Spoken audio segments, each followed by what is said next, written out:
श्री स्वामी समर्थ. अगदी दुप्पट तिप्पट चौपट फुलणारे, अगदी होठाने चावून घ्यावे असे नरम पोंग्यासारखे पापड हवे असतील तर हा व्हिडिओ नक्की पूर्ण स्किप न करता नक्की बघा, कारण डिटेल पूर्ण कृती व्हिडिओमध्ये सांगितलेली. कुठलीही कृती स्किप न करता पूर्ण व्हिडिओ बघा आणि चॅनलला नवीन असाल तर सबस्क्राईबसुद्धा नक्की करा नवनवीन अशाच रेसिपी बघण्यासाठी. तर बघा, येथे 2 सिक्रेट वस्तू वापरलेली. आता एक वस्तू तर आहे ती प्रत्येकाला माहिती असेल, पण दुसरी सिक्रेट वस्तू मला तर वाटतं कोणाला माहितीच नसेल. पापडाला चकाकी येण्यासाठी ना अगदी कणखर पापड आपला तयार होतो. चला तर मग आपण पुढे आपण साहित्य त्याचं प्रमाण किती घ्यावे कसं बघणारच आहोत. तर मी इथे केलेले 20 किलोचे पापड. तर मी तुम्हाला पहिल्या खिशीचं प्रमाण सांगते, सेम तसंच संपूर्ण खिशीचं प्रमाण घेणार आहे मी. तर बघा, अगदी काचसारखे चमकत आहे पापड. त्याच्यासाठी आता मी घेतलेली ती 20 किलो नागली. आता नागली घेतलेली ना ती सुद्धा स्वच्छ 2-3 पाण्याने धुवून घ्यायची. आता ही नागली होती ना, माझी घरगुती नागली होती, ती खूप मला कांडावी लागली, स्वच्छ करावी लागली. त्याच्यानंतर 3-4 पाण्याने धुवून घेतली आणि छान अशी रोळून भिजत टाकली. त्याच्यानंतर दुसऱ्या दिवशी पण तसंच पाणी निथळून घ्यायचं आहे आणि 3 दिवस अशी नागली पाण्यामध्ये भिजत टाकायची. सकाळ संध्याकाळ 2 टाईम स्वच्छ पाण्याने धुवून पाणी निथळून काढायचं आहे. त्याच्यानंतर परत झाकण ठेवून तशीच ठेवायची आणि 4थ्या दिवशी इथं मी नागली उपसून घेतलेली. आता नागलीमध्ये असता भरपूर खडे, ते छान रोळून घ्यायचे, कारण दुकानातली नागलीमध्ये एवढे काही खडे राहत नाही, पण ही घरची नागली होती ना, खडे भरपूर होते. छान अशी रोळून घेतली आणि बांधून ठेवली. आता सायंकाळी 5 वाजता ही नागली उपसून घेतली आणि रात्री 10 वाजता जेवणाच्या झाल्यानंतर ही पसरून घेतली. छान घरामध्येच फॅनच्या हवेखाली सुकवली. त्याच्यानंतर दुसऱ्या दिवशीसुद्धा कोवळं ऊन लावलं नागलीला.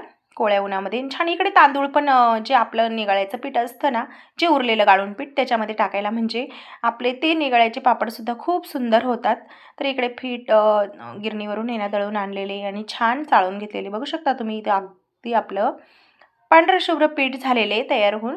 आता इकडे पातेलं ठेवलेले आणि त्याच्यामध्ये चांगले 3-4 पळ्या तेल टाकून घ्यायचे. आता हे पातेलं बघा, ह्या पातेल्याभर पाणी टाकलेले आपण आणि त्याच्यानंतर वरून 3 तांब्या मोठे ते पाणी टाकलेले. आता जेवढं पातेलं घेतले ना, तेवढंच पातेलभर आपल्याला पीठ घ्यायचं. एक कुठलं तरी भांडं ठेवायचं आपण पीठ मोजायला.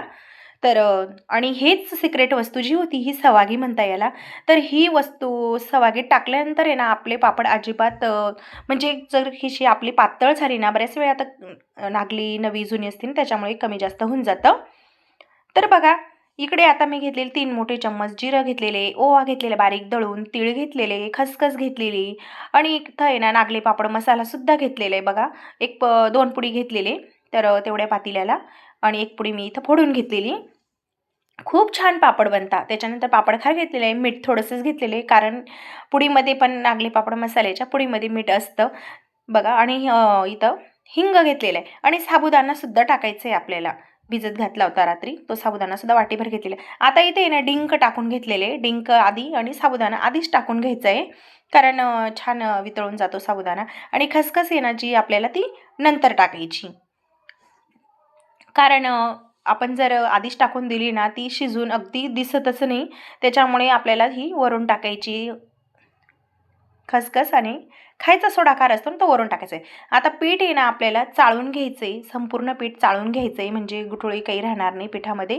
ओलं पीठ असतं ना नागलीचं, तर छान असं पीठ सारखं टाकून घ्यायचं बघा, तुम्ही व्हिडिओमध्ये दिसतं तसं. आणि आता आपण जे पातेल्याने पाणी घेतलं होतं तेवढंच पातेलं पीठ घेतलेले. आता तुम्ही कुठल्याही पातेल्याचं प्रमाण ठेवा, जेवढं पातेलं ना पाणी तेवढंच पातेल्याभर पीठ. फक्त आपल्याला एक्स्ट्राचं 3 तांब्या पाणी इथे मी टाकलेले. छान असतं. आता आपले उकळी आलेली आणि झाकण ठेवून दिलेले, अधूनमधून आपल्याला चेक करून राहायचं आहे. आता इथं थोडासा सोडाकारसुद्धा घेतलेला आहे बघा. पीठ आपलं शिजून गेलेले आहे आणि सोडाकार आणि खसखस टाकून घेतलेली. खायचा सोडाकार अगदी थोडा टाकायचा बघा, म्हणजे पापड जास्त आपला भाजताना जळायला पण नाही पाहिजे. आणि छान पीठ आहे ना असं फोडून घ्यायचं आहे, त्याचे म्हणजे कडक होऊन जातं असं थोडंसं पीठ. तर अगदी पिठाची गठोळी ती अशी फोडून घ्यायची आणि मग घेरायला सुरुवात करायची स्टेप बाय स्टेप बघा. अशा पद्धतीने पीठ छान आता घेरून होतं आहे इथं. आणि जे आपण सुरुवातीला पाणी असतं ना, ते पाणी पण आम्ही थोडंसं साईडला काढून ठेवलेलं होतं. म्हणजे हे बघा, अशा पद्धतीने थोडंसं साईडला काढून घ्यायचं आपल्याला वाटलं तर.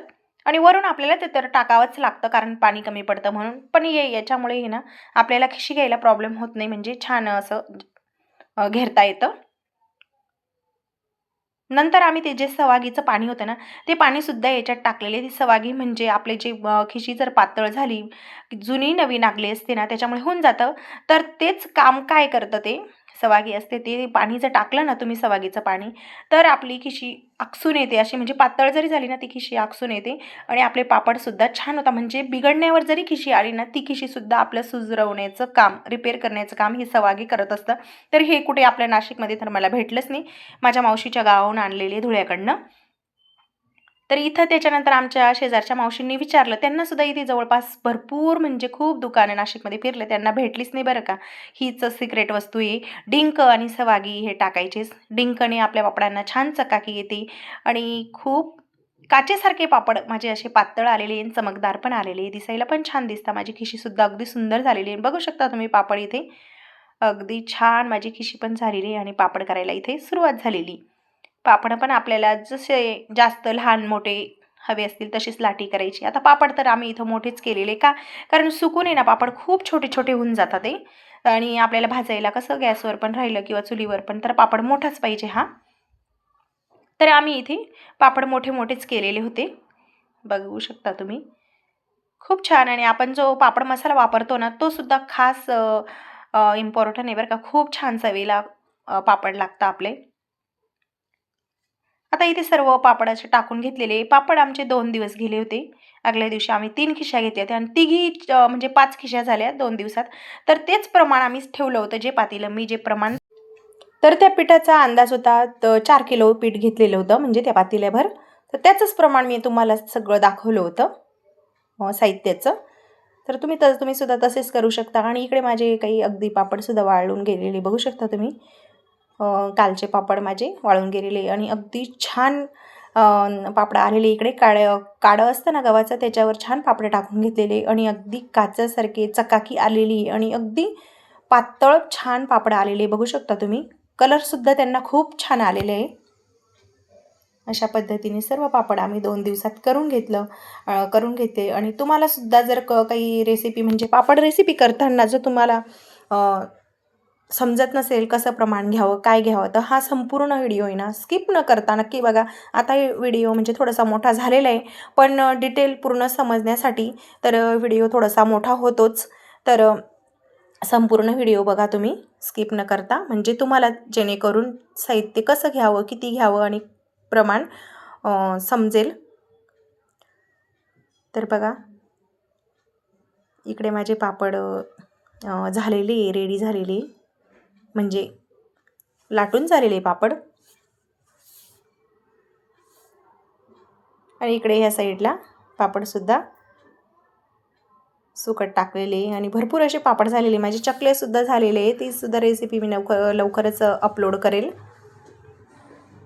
तर चला मग बाय बाय. तर संपूर्ण व्हिडिओ बघितल्याबद्दल धन्यवाद. लाईक शेअर सबस्क्राईबसुद्धा नक्की करा.